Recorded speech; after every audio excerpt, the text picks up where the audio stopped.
I asked when the wedding is, and my daughter-in-law said, "We got married yesterday." Can you even imagine that? Being told by your own son and his brand new wife, effectively your daughter-in-law, that they got married yesterday? Not only were you not invited, but they didn't even bother to tell you. It wasn't an oversight. It was a deliberate, calculated exclusion. And honestly, it still stings even now, months later. Was I wrong for the way I reacted? Tell me, truly, if you would have done the same thing, or if you would have just quietly accepted such a blatant disrespect. Because I couldn't. I absolutely could not. Let me take you back to the beginning, to a time when things felt normal. My son, Daniel, is my only child. I raised him primarily as a single mother after his father left when Daniel was just 5. We always had a close bond, or so I thought.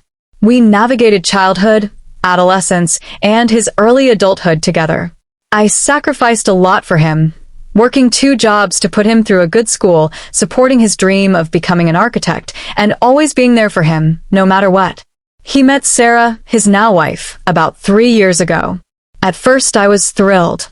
Sarah seemed lovely, bright, articulate, and she made Daniel incredibly happy. They moved in together after about a year of dating, and I thought, this is it. My son is building a beautiful life for himself. I welcomed Sarah into our small family with open arms, tried to be the best potential mother-in-law I could be. I invited her to family dinners every Sunday, offered to help her with decorating their new apartment, even knitted her a scarf for her birthday. I truly believed we were forming a connection. Things started to shift subtly, almost imperceptibly, after they moved in together. Sarah became a little more possessive of Daniel's time. He'd start canceling our regular Sunday dinners, citing Sarah's plans, or her not feeling well, or them having other commitments. At first, I understood. New relationships, you want to spend all your time together. But it became a pattern. My calls to Daniel would go unanswered for longer periods. When I did speak to him, the conversations felt rushed, and I often heard Sarah's voice in the background, sometimes prompting him, sometimes just a general presence that made me feel like an intrusion. I tried to talk to Daniel about it gently, saying, "Honey, I miss our time together. Are you doing okay? Is everything all right with Sarah?" He'd always dismiss my concerns, saying I was overthinking it, that he was just busy, that Sarah was a good influence. He'd say, "Mom, you know how much I love you, but Sarah is my future." And I'd smile and nod, because what else could I do? I didn't want to be that mother-in-law, the one who tried to drive a wedge between her son and his partner. Then came the engagement. Daniel called me, ecstatic, to tell me he'd proposed. He sounded genuinely happy, and that made me happy for him. Sarah got on the phone too, gushing about the ring and how perfect he was. I offered my congratulations, asked about their plans, and immediately offered to help with anything they needed. "I can help you look at venues, caterers, choose a dress." I offered, my heart swelling with the thought of being involved in my son's big day. Sarah politely declined, saying they wanted to keep things simple and intimate, and would let me know if they needed anything. I was a little disappointed, but I respected their wishes. After all, it was their day. I understood that younger generations often wanted to do things their own way. So I waited. I waited for updates, for details, for an invitation. Weeks turned into months. Every time I brought up the wedding, Daniel or Sarah would be vague. "Oh, we're still figuring things out. It's a lot of planning, Mom. We haven't set a date yet." I started to feel a growing unease. It wasn't just the lack of information. It was the way they deflected, the way their eyes would avoid mine when the topic came up. It was a subtle coldness, a distance that wasn't there before. My friends, all mothers with married children, would ask me about the wedding, and I'd have to awkwardly admit I knew nothing. It was embarrassing, and frankly, a little hurtful. I knew Sarah wasn't particularly close to her own family, a detail Daniel had mentioned early in their relationship. She'd always said her family was complicated, and she preferred to keep her distance. I thought that might mean she'd lean on me more, that I could be the maternal figure she perhaps lacked. But it seemed to have the opposite effect. It created a kind of insular bubble around her and Daniel. They were a unit, and everyone else was on the periphery. I tried to remind myself that it wasn't personal, that some people just preferred to handle things themselves. But the nagging feeling persisted. Why the secrecy? Why the complete lack of involvement for the woman who raised her son? One afternoon, I was having coffee with my best friend, Martha. She's known Daniel since he was a baby and has always been a straight shooter with me. I was venting about the wedding situation, about how I felt excluded and confused. Martha listened patiently, then looked at me with a concerned expression. "Honey," she said, "are you sure they haven't already done something? You know, eloped." My blood ran cold. The thought had crossed my mind, but I dismissed it as paranoia. Surely, Daniel wouldn't do that to me, his mother? We had been through too much together for him to pull such a stunt. I shook my head. No, Martha. He would tell me. He wouldn't keep something like that from me. But a seed of doubt had been planted. That evening, I decided I couldn't live with the uncertainty anymore. I called Daniel. He answered, sounding a bit breathless, which I later realized was him probably running to a private spot so Sarah wouldn't overhear. "Hey, Mom. What's up?" he said, a little too cheerfully. I took a deep breath. "Daniel," I began, trying to keep my voice even, "I need to ask you something important, and I need you to be honest with me." There was a pause. "Okay," he said, his tone instantly guarded. "I'm your mother, Daniel. I love you more than anything. I've always supported you. But I'm feeling really hurt and confused about the wedding. Can you just tell me, when is it? Have you set a date? Because I feel like I'm completely out of the loop, and it makes me feel like I don't matter." He sighed, a long, drawn-out sound that sent a shiver down my spine. "Mom, it's really complicated. Sarah and we just wanted to do something small, just for us." My heart pounded. "Small is fine, Daniel," I said, my voice rising slightly. "But am I not small enough? Am I not important enough to even know the date?" He hesitated again, and then Sarah's voice, distinct and sharp, cut through the background. "Daniel, who are you talking to? Is it your mother?" And then, a moment later, I heard Sarah say, clear as day, "Just tell her." And that's when it happened.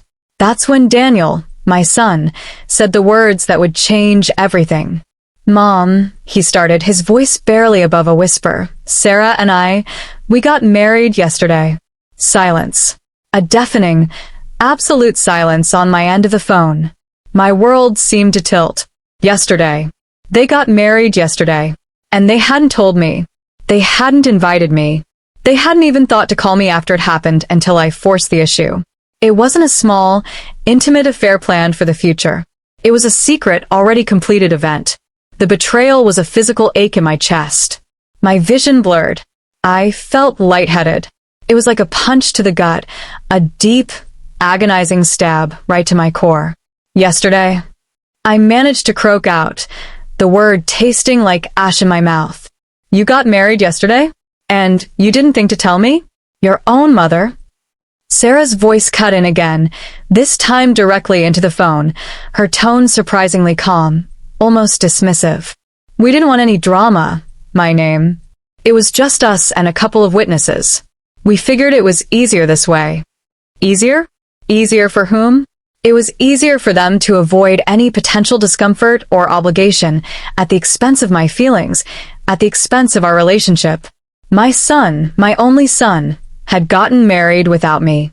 The woman I had welcomed into our lives, had tried to connect with, had actively conspired with him to keep me in the dark. So that's the situation I was in. My son and his new wife had pulled off the stunt, this secret wedding, and then had the audacity to tell me about it only when confronted, and with such a flippant excuse. And I had to make a choice. Before I tell you what happened next, I want you to pause and comment below what you would have done in my shoes. Would you have let it slide? Would you have pretended it didn't hurt? Or would you have stood your ground? I couldn't let it slide. I absolutely could not. My voice, which had been a whisper, suddenly found its strength. A cold anger, unlike anything I had ever felt towards Daniel, began to simmer. "Drama?" I repeated Sarah's word, my voice low and dangerous. "You think I would create drama around my son's wedding? My only son? The one I spent my entire life raising and loving? What kind of monster do you think I am, Sarah? And Daniel, I turned my fury towards him, though he was just a voice on the line. How could you? How could you do this to me? Everything we've been through, everything I've done for you, and this is how you repay me? By shutting me out of the most important day of your life? Daniel started to stammer. Mom, please, it's not like that. We didn't want a big fuss. We love you, really, we do. His words sounded hollow, meaningless. Love me? I scoffed. If you loved me, you wouldn't have done this. You wouldn't have lied by omission for months. You wouldn't have treated me like some unwelcome obligation. You wouldn't have let your mother find out her son got married yesterday from a forced confession. Sarah's voice, a little less composed now, interjected. We're adults, my name. We're allowed to make our own decisions about our wedding. And I'm allowed to react to those decisions, I shot back. And my decision is this. You two have made it perfectly clear where I stand in your lives. On the outside. Unimportant. A source of drama. Fine. If that's how you want it, that's how it will be. I took a deep breath, steeling myself. This was going to hurt, but I felt a visceral need to protect myself from further pain, to draw a boundary that they had so carelessly trampled. Since you've made it clear that I'm not part of your new family unit, then I will respect that. Do not expect me to celebrate this marriage. Do not expect me to pretend this is okay. And frankly, do not expect me to be there for you when things get complicated in the future. You've made your bed, Daniel. You chose her over your own mother, over our relationship, over common decency. And Sarah, you have actively encouraged this. So, congratulations on your secret marriage. You've certainly made an impression. And then, before either of them could respond, before Daniel could offer more lame excuses or Sarah could try to justify their actions further, I hung up. I actually hung up the phone on my own son. My hand was shaking so badly, I almost dropped it. The immediate aftermath was a blur of tears and raw, aching pain. I cried until my eyes were swollen shut. Martha came over, held me, and just let me grieve. She didn't say, I told you so. She just listened as I poured out all the hurt and anger. For days, I barely ate.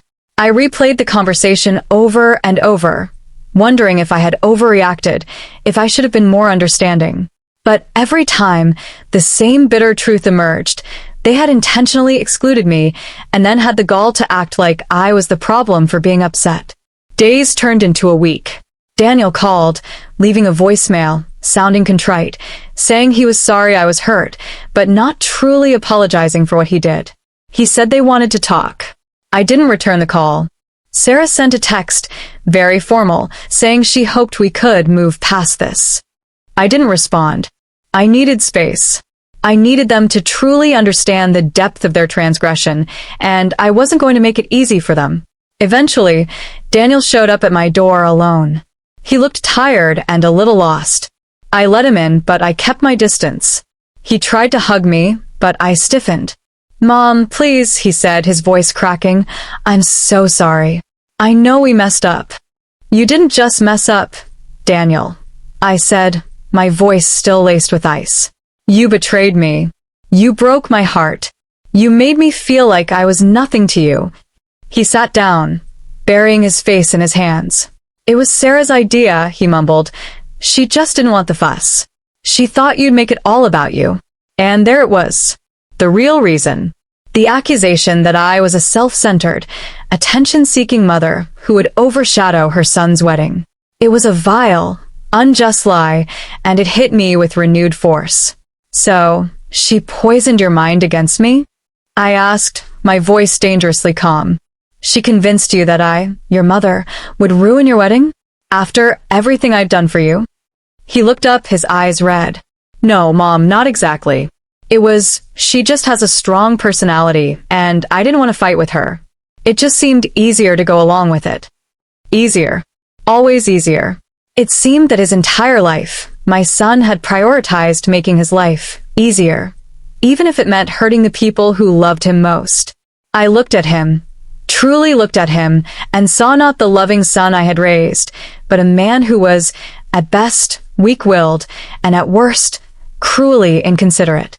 "Daniel," I said, my voice weary now, the anger slowly giving way to a profound sadness. "I love you. I always will. But you and Sarah have made your choice.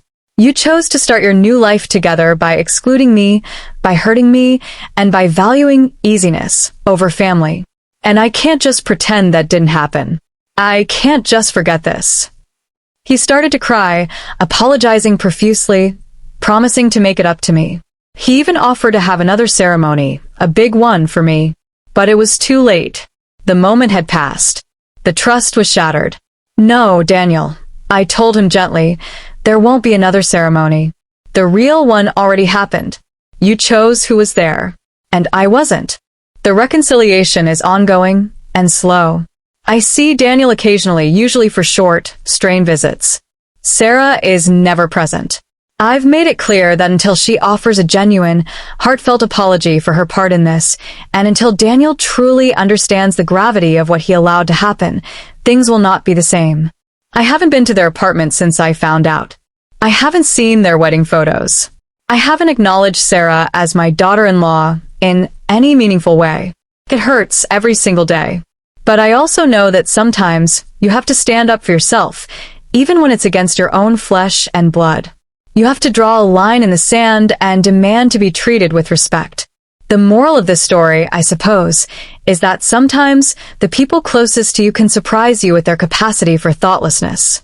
And sometimes you have to be strong enough to protect your own heart, even if it means creating a rift. I'm not sure if Daniel and I will ever fully recover our old relationship, but I hope one day he truly understands the pain he inflicted. So that's my story. It's still raw, still unfolding. If you are on my side in this whole mess, please like this video. Subscribe for more stories like this because believe me, there are always more stories.